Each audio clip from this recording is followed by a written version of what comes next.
ঈদের আর মাত্র কয়েকদিন বাকি। গ্রামের হাটে কোরবানির গরুর মেলা বসেছে। ছোট্ট রায়হান বাবার হাত ধরে হাটে এসেছে। চোখ দুটো মুগ্ধ হয়ে ঘুরছে এক গরু থেকে আরেক গরুর দিকে। হঠাৎ একটায় চোখ আটকে গেল, একটা মাঝারি আকারের কালো সাদা গরু, চোখে যেন মায়ার ছোঁয়া। বাবা, ওটাই নি? রায়হান কাতর স্বরে বলল। বাবা একটু হাসলেন। দেখি, দাম কেমন চায়?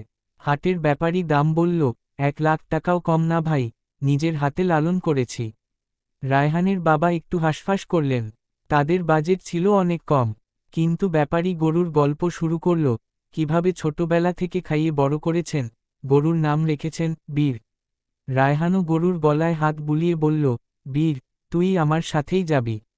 ব্যাপারীর চোখে পানি এসে গেল। এই ছেলেটার মুখে এমন স্নেহ। আচ্ছা ভাই, নেন, আপনার ছেলের জন্য দাম কমিয়ে দিলাম।